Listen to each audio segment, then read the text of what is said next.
عليكم ورحمة الله وبركاته. اللهم صل وسلم وبارك على سيدنا محمد. أهلا بيكم في منوعات هالة الجندي. النهاردة وصفة خيال هتفتح بشرتك بطريقة ما كنتيش تتخيليها. هتشد البشرة، هتزيل كل الخطوط الرفيعة، هترجع بشرتك شابة مهما كان سنك، لأنك لو واظبتي على الوصفة دي هتبقى في معجزات بجد. مش هتحتاجي تعملي باتوكس ولا أي حاجة، لأنها فعلا اقوى من الباتوكس، وهو حاجة احنا بنرميها، اللي هو نوى البلح. نوى البلح ده ليه فوائد رهيبة جدا، سواء صحيا او حتى في التجميل. بجد رائع جدا جدا جدا. انا عملت لكم قبل كده منه وصفة للسنان، بيفتح السنان جامد ويبيضها بطريقة ما كنتيش تتخيليها.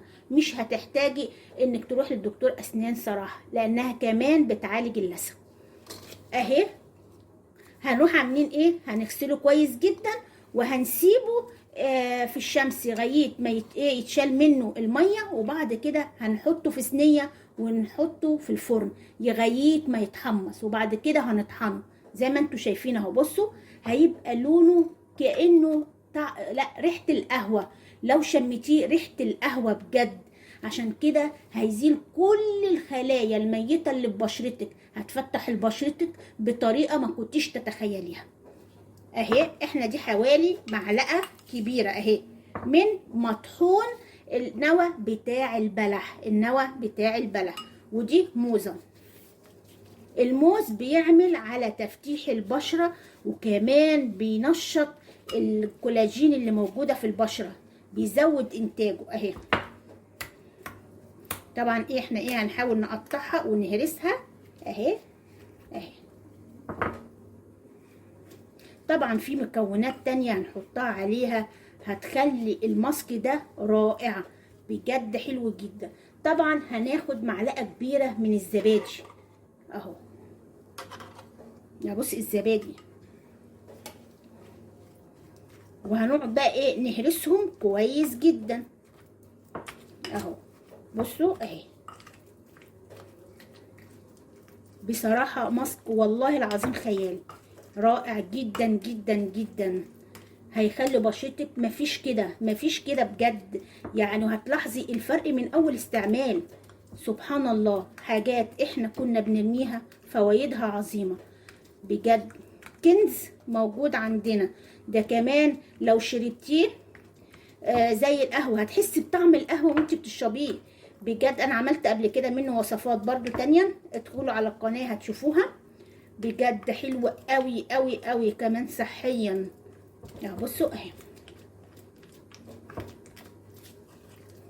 هنقعد بقى نهرسها لغاية ما اهو.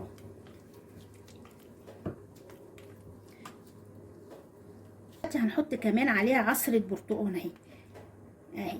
للناس اللي ما عندهاش حساسية ممكن تستعمل ليمون. انا استعملت عصرة برتقانة، نص برتقانة. بصوا اهي اهي.